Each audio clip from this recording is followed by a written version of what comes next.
Você já pensou em procurar ajuda, mas travou ao imaginar que teria que tomar remédio para o resto da vida? Talvez tenha escutado frases como antidepressivo vicia, depois que começa, nunca mais consegue parar, você vai ficar dependente. Essas falas, embora muito comuns, geram medo, estigmas e fazem com que muita gente adie o tratamento, sofra em silêncio ou até piore o quadro por falta de informação correta. Por isso, hoje eu quero te responder com clareza, embasamento científico: antidepressivo vicia? A resposta é mais simples e mais humana do que parece. Eu sou a doutora Franciele Marchi, eu sou médica psiquiatra e aqui no canal eu trago conteúdos que unem ciência, escuta e um olhar humano sobre o sofrimento psíquico. Então, se esse tipo de conversa, de conteúdo te ajuda,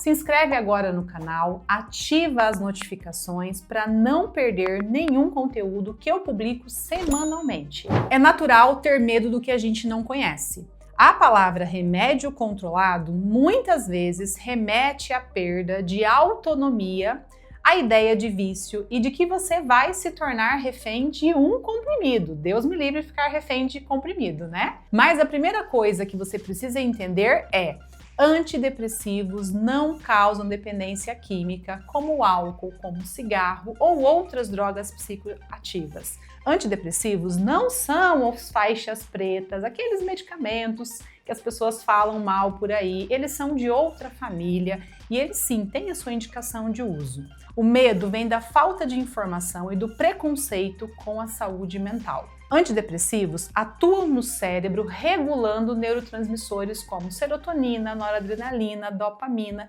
que estão diretamente ligados ao nosso humor, à nossa motivação, à nossa energia, ao nosso sono e ao nosso apetite. Eles não provocam uma sensação artificial de prazer e nem causam tolerância. O que eles fazem é restabelecer o funcionamento neuroquímico de um cérebro que está em sofrimento. Uma forma simples de você entender é como se no nosso cérebro tivesse vários recipientes. Cada recipiente, de acordo com a sua genética e todas as outras coisas que definem você, esses recipientes precisam ter um nível de líquido dentro de cada um, que são os neurotransmissores. Quando você adoece, um desses recipientes começa a vazar, evapora, o nível abaixa. O vizinho percebe e tenta ajudar, aumentando o nível dele. E aí começa um efeito dominó. Um percebe do outro e vai virando aquela lambança. Todos os recipientes com neurotransmissores importantes começam a descompensar. Aqui eu diria que é como um vizinho curioso que vê uma coisa e vai passando a informação um para o outro com formas alteradas. Quando usamos a medicação, é justamente para regular novamente esses níveis desses recipientes, os neurotransmissores. No meu consultório, eu atendo pacientes que chegam com medo real da medicação. Muitos já ouviram histórias negativas, têm experiências ruins com outros médicos que não explicam o tratamento da forma clara e coesa que é necessário para o paciente se sentir seguro. Por isso, meu papel como psiquiatra é avaliar se o remédio é realmente necessário, explicar como ele age, quais são os efeitos esperados, planejar o tempo de uso, não é para sempre, e principalmente acompanhar de perto para que eles se sintam seguros nesse processo, que na maioria das vezes é temporário. Nem todas as patologias psiquiátricas vão precisar de remédio para o resto da vida. Mas, realmente, existem pessoas que não conseguem parar a medicação. Isso acontece muito mais devido à dependência emocional, o medo, do que a dependência química que essa família de medicação produz.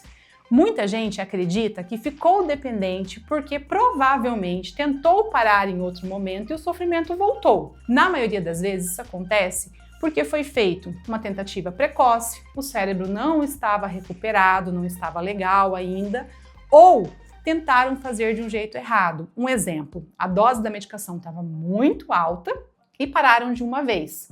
O cérebro sentiu a falta. Por isso que o seu tratamento deve ser monitorado de perto. Nem todo paciente precisa de medicação. Existem critérios para o uso que são baseados na gravidade dos sintomas, no tempo de duração desses sintomas, no impacto funcional que esses sintomas têm na vida do paciente e outras comorbidades que vão estar presentes. Um detalhe: o tratamento psiquiátrico não se resume ao remédio. Ele inclui psicoterapia, autocuidado, mudanças de hábitos, suporte familiar e espiritualidade. E, quando necessário, o antidepressivo pode ser utilizado como um apoio para que a pessoa reconstrua o que perdeu: energia, clareza e estabilidade emocional. Outro ponto essencial: antidepressivos podem e devem ser retirados com acompanhamento. Muitas vezes, quando nós receitamos as medicações, nós vamos escalonando a dose até chegar ao que a gente chama de dose terapêutica. A gente começa em dose baixa e vai aumentando isso. O paciente melhorou no mínimo 50% do que ele tinha de sintomas iniciais, o ideal é que seja em torno de 70%. Mais 50%. A gente já avalia poder estacionar essa dose e começa ali uma contagem do tempo do protocolo de uso. Fechou esse tempo? A gente vai incentivar que o paciente vá fazendo as retiradas, lógico, com reavaliações periódicas para ter certeza que não existem sintomas. E aí a gente vai fazendo o caminho contrário, que a gente chama de desmame. A gente vai reduzindo a dose até que essa pessoa consiga ficar sem a medicação. Tudo isso, quando é feito da forma adequada, é muito tranquilo e seguro. Lembre-se que inteligência é fazer o melhor para você, sem priorizar a fala dos outros. Ouça as vozes da sua cabeça, os outros muitas vezes falam bobagens. Se você não está bem e precisa de tratamento, você não é fraco por usar um antidepressivo. Muito pelo contrário, você é forte por buscar ajuda. A pior dependência não é a do remédio, é a do sofrimento não tratado. E acredite, nosso cérebro, quando ele entra em sofrimento, ele faz isso para nos alertar que alguma coisa está errada. Se você ignora esses sinais, ele vai cercando as suas funções mentais e logo a sua qualidade de vida vai reduzindo.